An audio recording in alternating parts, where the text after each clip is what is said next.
So I'm late with my video. I couldn't finish it before last week because I went a little nuts with the spreadsheet I built for this one. A lot of math for all you 3 math lovers in my audience. So yeah, let's get started with it. So Viron is my favorite corporation, and it's a corporation that basically takes cards at tap. It makes the mediocre ones good, makes the good ones great, and makes the great ones a win, right? So I did my homework and I wanted to just basically build some probability simulations on how often can you get a good hand with Viron, how often are you able to turn that hand into an even better hand, etc. So for that, I went and looked at all the cards at tap in both base game and Prelude and Venus because yeah, I'm doing this basically for the Steam expansion that's coming, so I didn't include colonies. I could do that later. But yeah, and then I divided them into categories. So there's basically what I always recommend with Viron is economy the first 2 generations, card draw the next 4, and points the last 4, more or less, right? So yeah, I think that's the best way to do it. And if you get the card draw in the middle, you'll get the points in the end for sure. So yeah, I went and counted, and there are 31 cards that I think make Viron playable. Now, the playability always, of course, depends on what your other corporation, what your hand looks like. But assuming, I mean, if you get Aphrodite, just take Viron for the 48 cash, and hope for a card that taps. But assuming you have something playable in your hand, for your other corporation, I think you need probably some of these 31 cards in your hand to pick Viron. So let's go over what those cards are. So I divided them into categories, and let's start with the card draw, which is probably the most important one because it gets you the other ones. So A Essential is obviously game breaking is the best thing you can see in a starting hand with Viron. Even if you don't have science, go for it. I mean, it'll be worth it. You might fail horribly, but if you don't, you win. And then the other ones, Aerial Mappers is really weak. Usually with Viron it becomes a normal card draw, which is decent enough to play. And I think especially Business Network and Inventors Guild, which cost nothing to tap. And this is a very important thing. When the cost is built into the card price instead of the tapping price, it's much better for Viron, obviously, because you don't pay that twice per turn. So Business Network and Inventor Guild are the ones that get better. Restricted area is still pretty good. You get draw 2 cards for 4. Development Center can be the trickiest one because you need 2 energy, and that might not be cheap to get. So yeah, let's move on to the economy ones. These are the first ones you want to play, and the best one here is Electro Catapult. It can be tricky to get the plant or the 2 steel or the 2 plant or the 1-on-1. But, I mean, think about it. You can just throw an ocean into 2 plants and get 14 back. So, I mean, that's basically a free ocean. Space Elevator, same thing as Electro Catapult, but much worse because it's less cash and less flexible with the resource that you pay. And then Dirigibles and Soul-Return Bacteria basically get you 6 per generation cash, so that they're great. And Local Shading I did a whole video on. It's up there, watch it. It's really good, and it's the cheapest one. Very good way to start your game with Viron. Moving on to the ones that terraform. So I did a whole video on the Venus Terraformers. Now I forgot Roger and Impacts. I'll discuss that later, but it's the worst one for Viron. And then regular theories and DHC producing bacteria are probably the best 2 here. First off, they have a science tag. Second, the requirements are easier, and Regolith doesn't have any. And third, they actually help you rush the game, unlike thermophiles. So, I mean, these are not, to me, like, remember I said, you want a long game, right? You don't want to terraform, so you want cash, card draw, and then points. But if you have one of these, maybe you can do a slightly different strategy, maybe a Venus-heavy strategy and still do well. Then I have this category called Other. I think Deuterium Export. It's decent with Viron if you need energy, but I wouldn't keep my Viron just for it, unless I have a strategy that I see like a lot of energy cards on my hand, but that can happen. So it's probably the worst one of these 31. And then Extreme Cold Fungus, it can be really good with some other cards, but it could be points, it could be terraforming, it could be economy if the other card is sulfur-eating bacteria, right? So it's just classified as other. And then finally the point cards. So, floating house, small animals, Venusian insects just become like a regular 1-point animal with Viron. And Extreme of House, the weakest one. It's also borderline not here, but if you have nothing else, then do it. The good thing is that you can place it into other cards, so you might get more value out of that microbe. But yeah. And then Security Fleet might be tricky to get the 2 titanium, but end of game, if you have it, that's really nice. And Predators, you're never gonna get the full effect for a bunch of generations. Like, your opponent's not gonna have that many animals usually for you to take, unless they play like Ecological Zone or Herbivores. But then you're getting 3 points, 2 for you, -1 for him if you do that. So then it becomes one of the better cards on the last generation. But the really good ones, okay, Physics Complex is not one of the really good ones. It's kind of a meme, but it's like big Viron if you manage to get it going. So if you get the 12 energy, it's nearly impossible.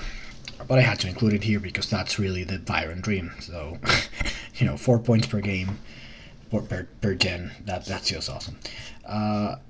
Of the other ones, Maxwell Base. So Maxwell Base really only works with Viron if you have Venusian animals. Otherwise, it's probably not that good because that's the only way to get you 2 points per game, unless you do Stratophytic Birds. But if you have Stratophytic Birds does it by itself.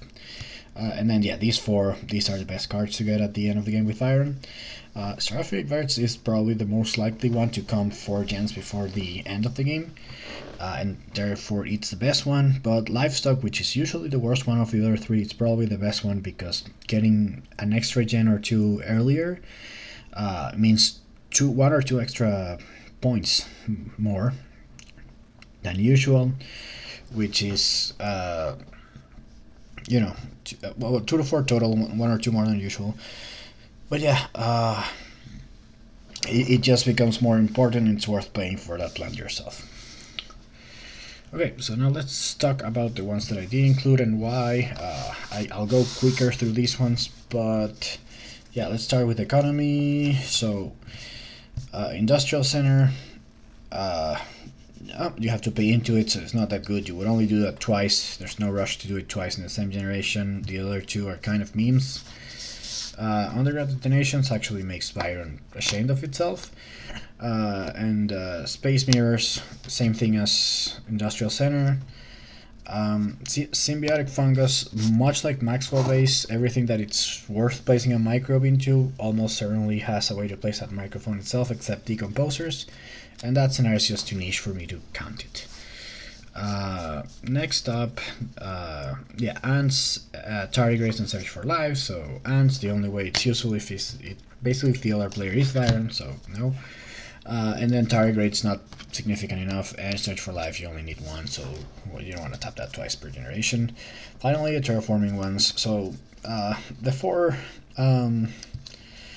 energy oxygen tappers, they're good, but you need twice the energy, and unlike Physics Complex, you'd want that earlier, and it also means you're rushing the game, which is not something I want to do with Viron often. So I don't do it with Viron at all. And then Stratopolis, that's also a point card, but it's garbage. I won't say anything else about it. And then the terraforming ones, the ones that you need to take energy, that's obviously bad. The ones that you need to pay a shitload to get an ocean down, those are obviously not improved by Viron. Rotator Impacts and Logic, but a little cheaper, but basically a much worse terraformer. And then Caretaking Contract and Nitrate Bacteria is just not too significant. So I didn't include any of those. I don't think any of those are realistically playable with Viron. So I am going to start my... Okay, let's look at the spreadsheet and see what I did. Okay, so let's see what we have here. Let's just focus on the left side of the screen. These are all the cards I mentioned before. On the first group, divided by 3 categories. So the first one is type, which is self-explanatory: economy, draw, points, TR, or other. The second is value, and it goes from unplayable to game-breaking. The unplayable cards, in my opinion, are the ones that I mentioned in the second group last time, but I didn't include any of those here because I truly believe they're unplayable. But I left the tag in case anyone wants to like exclude any of these cards and make it unplayable. Then you can. But I mean, for me it wasn't worth including any of those, but you can exclude some of mine if you're using a spreadsheet. And finally, when is it played? So basically early game 1 to 3, mid game 4 to 6, and late game 7 to 9. Now this is usually the earliest they come, but like things like AI Central can come with preludes to third or even second generation sometimes. But I think it's 4 to 6, right? So yeah, that just defines how early you can play them, because with Viron that matters a lot. Like you don't want to just keep Virons for birds, right? You'd like to know you'd like to know that you can get something earlier down. So okay, all of that is done to just build a probability model on the side to answer questions like what are the chances that I get a very good card that Viron can use in my opening hand. And so this is calculated using something called the hypergeometric distribution. The way what that distribution answers is the following question: if I have a bag with 100 balls, out of which 30 are red, if I draw, I don't know, 10, what are the odds that exactly 3 are red of those 10, right? So it's the same question here. I have instead of a bag of balls, I have a deck of cards. Instead of red balls, I have playable cards by Viron.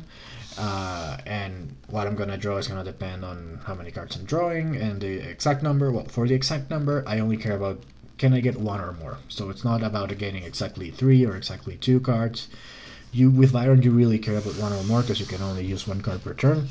So that's what it's calculating always here. Whatever your other variables are, it's always going to calculate for 1 or more of those cards.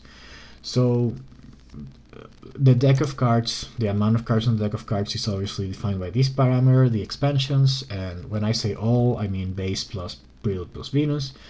So just set this and it'll do the total amount of cards in the deck.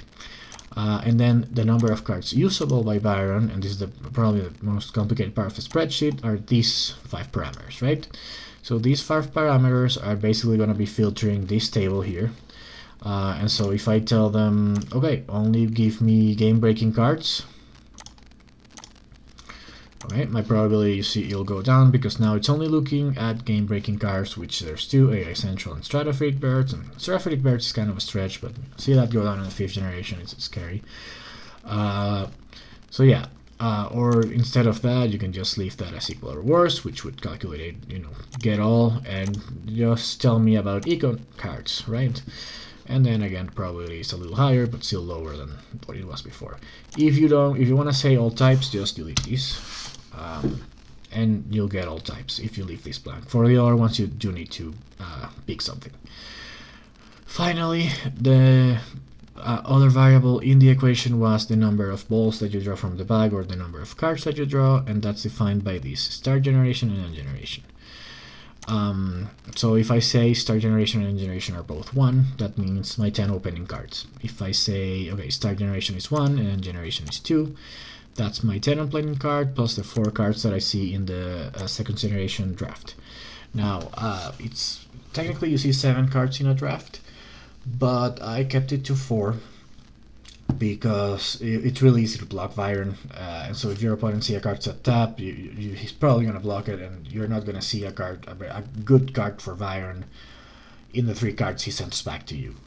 Unless, of course, he gets 2 or he gets something very good and then 1 and he decides, okay, it's not worth blocking it. But, I mean, putting all of that into the probability model seemed more inaccurate than just saying you're mostly depending on the 4 cards that you see.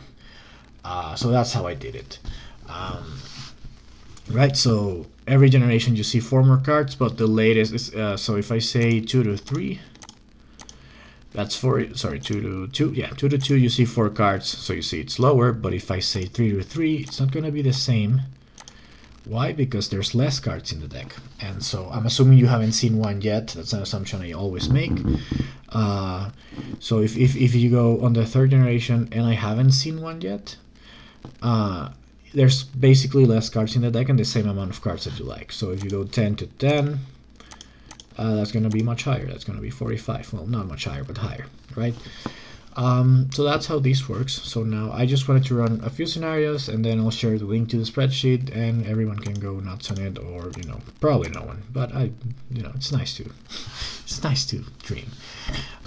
Okay, so first of all, let's talk about the expansions. And worth mentioning is that there are 31 cards here, and 17 are from the Basin and 14 are from Venus, which means Venus is more like densely populated with Viron cards. So the difference between playing base game and base plus Venus, which were the two expansions most early available, as you can see, is quite a bit. It's 15% more chance that you get one of these cards, because I'm leaving all of these on set, it's like set to every one of them in the opening hand. Now if I do the same but adding prelude to both scenarios, so this would be base plus prelude versus all of them, as you can see they changed by a bit because they basically both get slightly worse, because prelude added 7 cards, which is not much, but none of them are good for Viron. So the best thing you can do to play Viron is go base plus Venus, and that's not only going to affect your starting hand, that's going to affect the probability of every draw afterwards. But let's talk about some scenarios that are more interesting. Let's say you got a horrible hand, and your other corporation is Phobulok.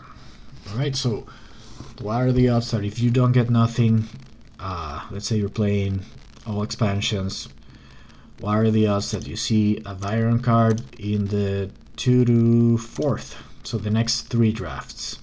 And as you can see, it's quite high. There's a 4 in 5 chance that you see it between the second and fourth generation. Of course, this could be in the 4th, so you might not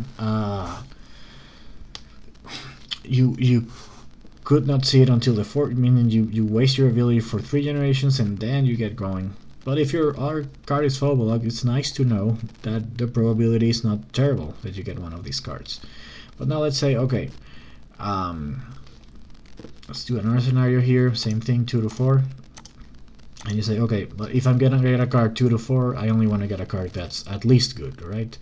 So let's go good and equal or better.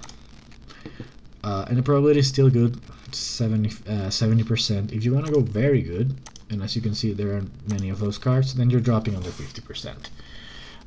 So this is to say, of course, if you don't see a card that taps with Viron, you can still consider it, and this is what I sort of want people to go here and do. You can define exactly what are the cards that you want to consider for this, and what's the acceptable probability for you to go with it, because I do think Viron is kind of underrated, and I think quitting on it because you don't get that opening Viron card. I mean, if you get another corp that has stuff in your hand, by all means, like, don't even think about it, don't get Viron. But if your other corp is bad, you might look at Viron and say, okay, I'm only getting 48 and a shitty tag. And the 48 is decent, honestly, but I mean, just that is not good enough corporation. So I'd rather gamble than taking Phobulok, basically is what I'm saying. So yeah, these 2 to 4 range I think is very interesting to explore, because that's probably the latest that you can accept a card for Viron. But again, I'll let everyone set their own. Let's look at other things. Like, let's look at okay, let's say I got an eco card, and eco cards are good with Viron, but they don't win the game by themselves, right? So let's say I want to know, okay, the best cards for Viron, in my opinion, are draw cards, right? So let's go. Let's say I got an eco card in my opening hand. Now I want to know that I can get a draw card down before the end of a mid game. So that's between the 2nd and 5th generation, right?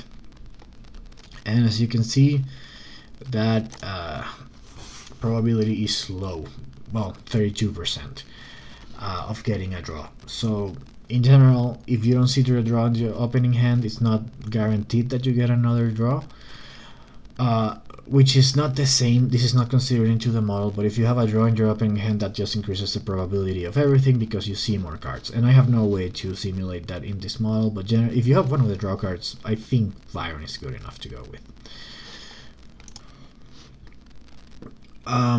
But another thing you could use this for example, is, okay,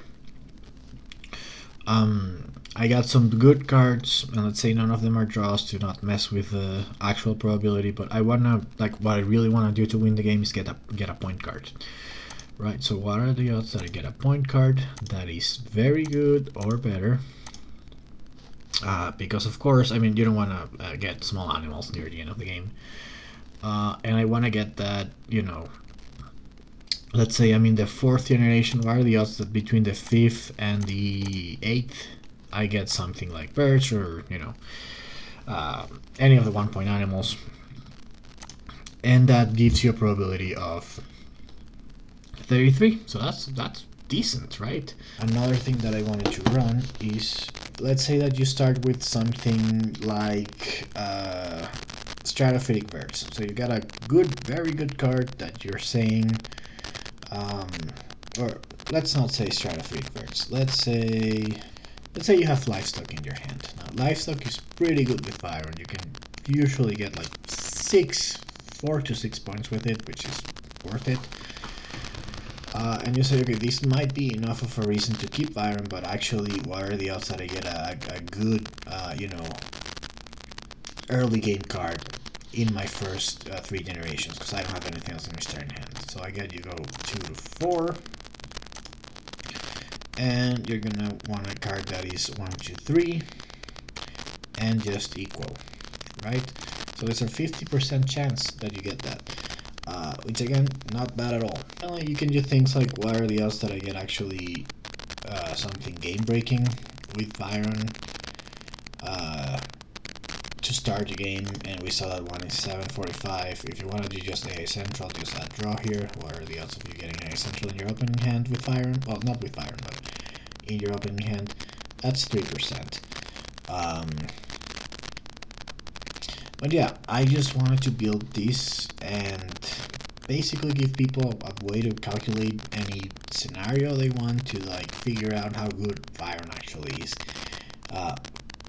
It actually made me like Viron a little more. I had never done these calculations before. I usually keep Viron just hoping for fun, but of course, like, there are times where it's not keepable. It's a card that you really want to see that other tap card in your hand, or you're taking a huge risk. But what I wanted to show you is that it's not in many cases that huge a risk. Like this, basically this scenario, that's to me is very telling, that there's a 4 in 5 chance that in your first 3 generations you're gonna see one of these cards. Sorry, the 2 to 4, not the first 3, but your first 3 drafts you're gonna see one of those cards. I think that's really good, and I think that can help me take Viron in scenarios where I probably think that I'm doing just for fun stupid decision. It's actually gonna, okay, if my other card's Phobolog is like 80% to lose the game. If Viron is like a 20% to lose the game and an 80% to do decent, then I'm gonna go with Viron, right? So, and it's also more fun. Even though Phobolog is fun, it is fun despite how bad it is. But yeah. Anyway, that's my video. I'll leave the link to the spreadsheet in the description. Feel free to go and play with it. Especially if you like math, and if you want more details on the calculations, just let me know. I didn't want to include too many in the video because I am my last 3 videos have actually lost me subscribers. So yeah, people really don't like math. But yeah, hopefully it's not too long, and yeah, I'll see you next time.